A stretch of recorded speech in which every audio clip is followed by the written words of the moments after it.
So I'm 14 now, but around this time I must have been like 8 or 9, and it was my first time staying away from home for more than one night. The local Girl Scouts in my area had raised enough money to rent an island on Lake George. There are multiple islands on Lake George, and you're able to rent them to stay on them for periods of time. You aren't really allowed to go on the island if you didn't rent it. There's even security and everything that patrol around at night.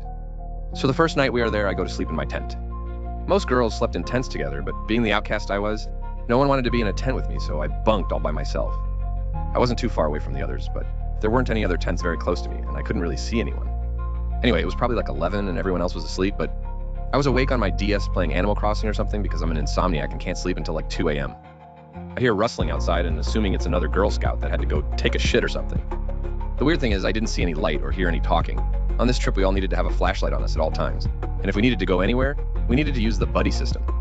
I just shrugged it off and didn't think much of it. About 20 minutes later, I hear someone cough and I literally tense up so fucking much. It didn't sound like a little girl cough or an older woman cough either. It sounded like a man. My Girl Scout leader had a somewhat loud, man-like voice, so it could have been her.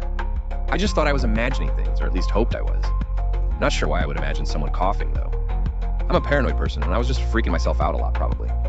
So I decide to go to sleep so I have some energy to do activities the next day. But before I do, I decide to go to the bathroom because I drank like 5 bottles of water.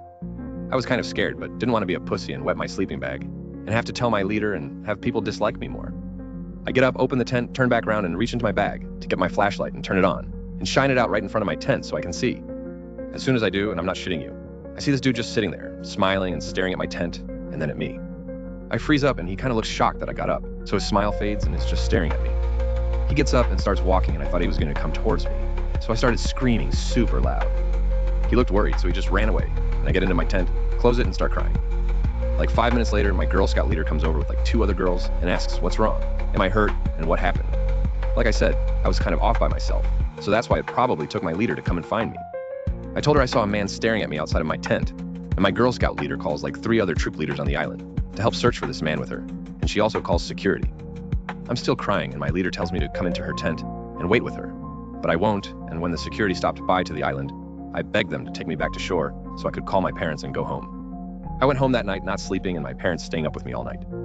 In the morning, we get a call that the security and troop leaders searched the entire island and didn't find anyone, nor were there any reports of seeing or hearing anyone. The other girls in my troop started harassing me, telling me I made the whole thing up to get attention and get sympathy.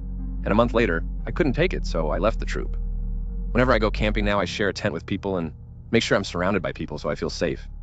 I can still picture that man's face, grinning and staring at me, and I get so freaked out thinking he never got caught. I know for a fact he was real and he's out there, still scaring me 7 years later.